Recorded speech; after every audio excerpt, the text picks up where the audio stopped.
আবারও স্বাগত 21 বিন্দেসে, সঙ্গে রয়েছে আমি সাদ হাবিবি সেতু। দর্শক, আজকের দিনেও আমরা শুরুটা দেখেছিলাম খুব ভালো পুঁজিবাজারের। গত কয়েক সপ্তাহ ধরে আমরা এই বৈশিষ্ট্যটি নজর দেখছি। লেনদেন মোটামুটি একটা অবস্থা 400-500 কোটি টাকার উপরে হচ্ছে, কিন্তু সূচকটা দিনে ভালো হয়, শেষে যে আমরা ঋণাত্মক অবস্থান দেখতে পারি। আজকের দিনেরও সূচকের অবস্থানও আমরা একটু চট করে দেখে নিতে চাইব। সকালটা আমি যেমন বলছিলাম, সকালটা আমাদের খুব ভালো ছিল, কিন্তু আমরা যখন দুপুরে আপডেট জানিয়েছি তখন আমরা দেখেছিলাম যে সূচকের পতন শুরু হয়েছিল। এখন সর্বশেষ যে পরিসংখ্যান সেটি আমরা দেখে নেব। আমরা চট করে দেখে নিলাম। হ্যাঁ, যেমনটি বলছিলাম যে সকালবেলা প্রায় 10 পয়েন্ট প্রথম আধা ঘন্টায় সূচক বেড়েছিল, কিন্তু শেষ হলো 13.15 পয়েন্ট কম নিয়ে, এবং সূচকের অবস্থান হলো 5220 পয়েন্ট। আর যদি শতাংশ হিসেব করেন 0.025% নেমেছে। স্বাভাবিকভাবেই দরপতন হয়েছে বেশি প্রতিষ্ঠানের, 191টি প্রতিষ্ঠানের শেয়ারের দরপতন হয়েছে। দাম বেড়েছে 163টা প্রতিষ্ঠানের, অপরিবর্তিত রয়েছে 40টা প্রতিষ্ঠানের শেয়ারের দাম। লেনদেনের অবস্থান যদি বলি তাহলে আজকে 727 কোটি 45 লাখ টাকার লেনদেন ঢাকার স্টক এক্সচেঞ্জে আমরা দেখতে পেয়েছি। এই হচ্ছে পুঁজিবাজারের অবস্থা। এবার এই পুঁজিবাজারের নিয়ে আমরা আরও বিস্তারিত, মানে এই যে বৈশিষ্ট্যের কথা বলছিলাম, দিনটা শুরু হয় ভালোতে কিন্তু শেষ হয় খারাপ দিয়ে, এই বিষয় নিয়ে বিস্তারিত কথা বলতে আমাদের সাথে যুক্ত হবেন রিভারস্টোন ক্যাপিটাল লিমিটেডের সিইও আশরাফ আহমেদ। আশরাফ আহমেদ, নিশ্চয়ই আপনি আমাকে শুনতে পাচ্ছেন। আপনাকে স্বাগত জানাচ্ছি। যে প্রশ্নটা দিয়ে শুরু করতে চাই যে আমরা এক ধরনের সূচনাটা খুব ভালো দেখছি গত কয়েকদিন ধরেই। সূচনাটা ভালো হয়, প্রথম আধা ঘন্টা লেনদেন ভালোই থাকে, কিন্তু যখন আমরা দিনটা শেষ করি তখন আমাদেরকে প্রতিদিনই সংবাদ করতে হচ্ছে যে 13 পয়েন্ট 10 পয়েন্ট কখনো কখনো 19 পয়েন্টও বাজার হারাচ্ছে। এই বৈশিষ্ট্যটার কারণটা আসলে কি? দেখুন, সূচক একটু নিম্নগামী, বাট ওভারঅলে যদি আপনি দেখেন যে decline in trade volume, trade কিছুটা হলেও ডিক্লাইন করেছে গত সপ্তাহে, এবং সূচকের পতনটার আপনি যদি সপ্তাহ অন্তে দেখেন অ্যাবাউট 54 পয়েন্টসের মতো ড্রপ করেছে।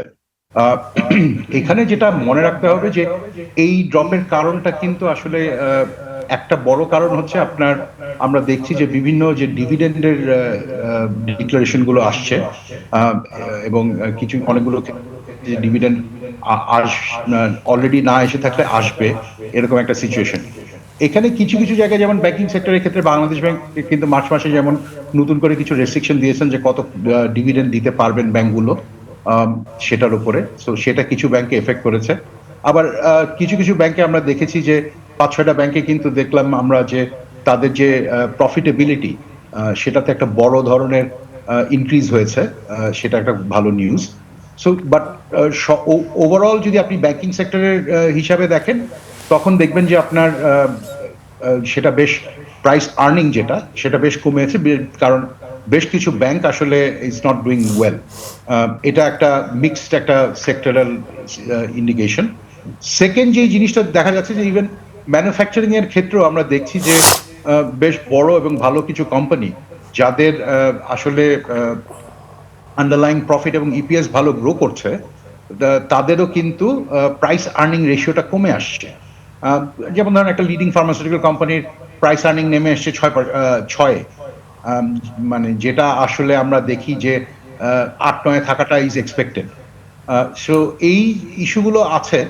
ওভারঅল মার্কেটে আমরা মনে করি যে আমাদের ম্যাক্রো ইকোনমিক কন্ডিশনসে যে ফিয়ার গুলো আছে, যে আমাদের যে লিকুইডিটি ক্রাইসিস চলছে একটা প্রাইভেট সেক্টরের জন্য, এবং private sector credit growth, interest rate, এই দুটো জিনিস কিন্তু আসলে মার্কেটের পারফরমেন্সকে, কিংবা এভাবে যদি বলি যে লিস্টেড কোম্পানিগুলোর পারফরমেন্স কিন্তু বড়ভাবে এফেক্ট করেছে গত এক বছরে, যেটার ইম্প্যাক্ট আমরা আসলে এই বছর এক্সপেক্ট করছি। এবং এই জিনিসটাই আসলে মার্কেট, যদি বলি এভাবে যে মার্কেট এখন যে অবস্থায় আছে, এটা আসলে আমাদের ব্রডার ম্যাক্রো ইকোনমিক কন্ডিশনস এর রিফ্লেক্টিভ। জি, এবার একটু মার্কেটের অন্য একটা বিষয় প্রশ্ন করতে চাই। যে বিষয়টা হচ্ছে, অনেকেই যারা মার্কেটের সাথে জড়িত রয়েছেন তারা বলছেন যে বাংলাদেশ সিকিউরিটি এক্সচেঞ্জ কমিশনের চেয়ারম্যান কে হবেন, এইটা নিয়ে এক ধরনের দোদুল্যমান অবস্থা রয়েছে, এবং প্রতিদিনই সবাই, অনেক বিনিয়োগকারী ভাবেন যে হয়তো বা চেয়ারম্যানের পরিবর্তন হবে, নতুন একজন আসছেন এবং একটা নতুন ধরনের চেঞ্জ কিছু একটা হবে, কিন্তু সেটা হচ্ছে না শেষমেশ। আমরা বেশ কিছুদিন ধরে এই শুনছি যে চেঞ্জ হবেন, কিন্তু হচ্ছে না, এবং সেই সময়টা প্রায় 1.5 মাসের বেশি হয়ে গেল। আপনি কি মনে করেন যে এই ধরনের অনিশ্চয়তা কি এক ধরনের প্রভাব বিনিয়োগকারীদের উপর ফেলছে? আমি যদি ব্যাপারটা এইভাবে বলি যে একটা নতুন সরকার, একটা নতুন রাজনৈতিক সরকার, তাদের তো নিজস্ব বেশ কিছু প্ল্যান থাকবে, তাদের তো নিজস্ব বেশ কিছু ইনিশিয়েটিভস থাকবে। সেটার জন্য সরকার যে কোনো সময় চাইলে চেঞ্জ করতে পারেন। চেঞ্জ করবেন কি করবেন না এটা সরকারের ঊর্ধ্বতন কর্তৃপক্ষের ডিসিশন এবং পলিটিক্যাল ডিসিশন। আমরা যেমন দেখেছি যে বাংলাদেশ ব্যাংকে একটা চেঞ্জ হয়েছে পার্টলি বিকজ অফ সরকারের স্ট্র্যাটেজিক অবজেক্টিভের কারণে। সেরকম কিছু যদি সরকার যদি মনে করেন তাহলে চেঞ্জ হবে, না হলে আমরা যেই কমিশন আছেন তারাই কাজ চালিয়ে যাবেন। জি, আপনি আপনার যে কথা ছিল যে কিছু কিছু ব্যাংক খারাপ করছে, এর মধ্যে আমরা দেখতে পারলাম যদিও লোকাল ব্যাংকের বিষয়গুলো, ইসলামী ব্যাংকের উপরে এক ধরনের রিগেইন হয়েছিল ট্রাস্ট। আমি যদি বলি অন্তর্বর্তী সরকারের পরে ইসলামী ব্যাংক কিছুটা ঘুরে দাঁড়িয়েছিল, কিন্তু ইসলামী ব্যাংকে আমরা সাম্প্রতিক সময় বেশ কিছু উইথড্রল দেখতে পেয়েছি। আতঙ্কিত হয়ে অনেকেই টাকা উঠিয়ে নিয়েছেন, এবং সম্মিলিত ইসলামী ব্যাংকের ভবিষ্যৎ কী হবে এইটা নিয়েও একটা সাধারণ বিনিয়োগকারী বা সাধারণ গ্রাহকের মধ্যে এক ধরনের ভীতি কাজ করছে। ব্যাংকগুলো ভালো কাজ করছে না, কিছু কিছু ভালো ব্যাংকও আপনি বলছিলেন। সার্বিকভাবে কি এটা কি আরো বড় ইম্প্যাক্ট ফেলতে পারে কিনা? কারণ আমাদের প্রোডাক্ট যা আছে স্টক মার্কেটে, তার বড় একটাই ব্যাংকের, মানে ভালো প্রোডাক্টের কথা যদি বলি, মানুষের আগ্রহের কথা যদি বলি।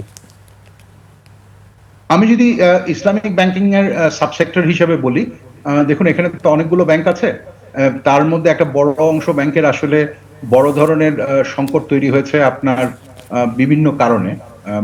এবং সেটা যেটা এভিডেন্ট সেটা হচ্ছে যে এক নম্বর হচ্ছে আমরা দেখছি যে ব্যাংকগুলোতে আসলে একটা বড় ধরনের ক্যাপিটাল শর্টফল ক্রিয়েটেড হয়েছে। প্রায় এই সাবসেক্টরের প্রায় প্রতিটা ব্যাংকই সেন্ট্রাল ব্যাংকের কাছ থেকে বড় ধরনের ঋণ নিতে হয়েছে তাদের ব্যালেন্স শিট স্ট্যাবিলাইজ করার জন্য। সো এবং 6টা ব্যাংক তো আসলে ইউনাইটেড ইসলামিক ব্যাংকে মার্জ হয়ে যাওয়ার একটা সিদ্ধান্ত হয়েছিল।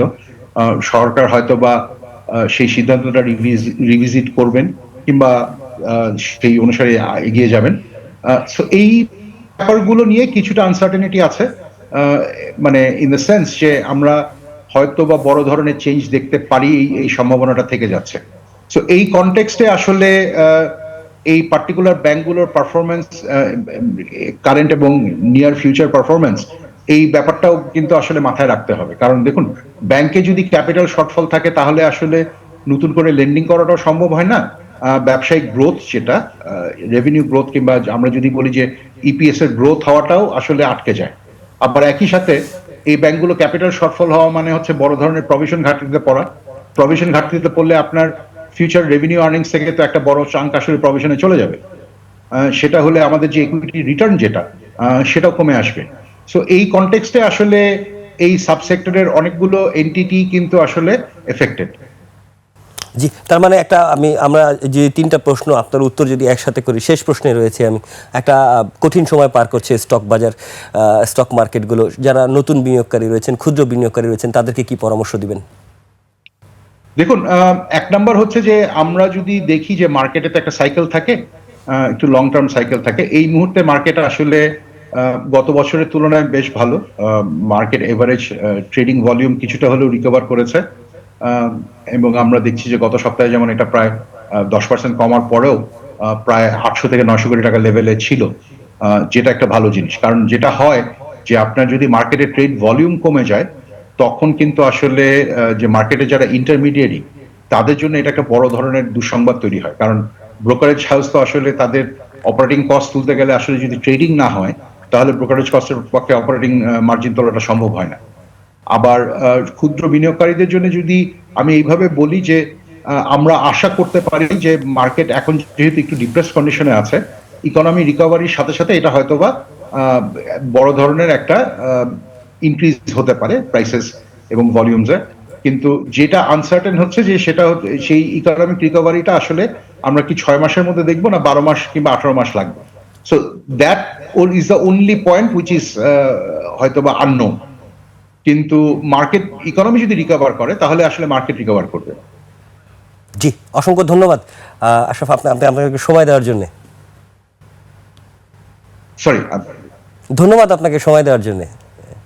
জি, গ্র্যাজুয়ালি আপনার মার্কেট আরেকটু রিকভার করবে, কিন্তু সেটা কতদিন লাগবে সেটাই আসলে আশরাফ আহমেদ, আমরা বুঝতে পেরেছি। আমি ধন্যবাদ জানিয়েছি, আমাদের শেষ করতে হচ্ছে। জি জি, অসংখ্য ধন্যবাদ, আমাদেরকে শেষ করতে হচ্ছে, এই জন্য আপনাকে জানিয়েছি। আমরা বুঝতে পেরেছি যে মার্কেট রিকভারি করতে একটু সময় লাগবে। জি দর্শক, এতক্ষণ আমরা পুঁজিবাজারের পরিস্থিতি নিয়ে কথা বলছিলাম রিভারস্টোন ক্যাপিটাল লিমিটেডের সিইও আশরাফ আহমেদের সঙ্গে। দর্শক, এবার সময় হলো ছোট্ট একটা বিরতি নেওয়ার, ফিরছি একটু পরে।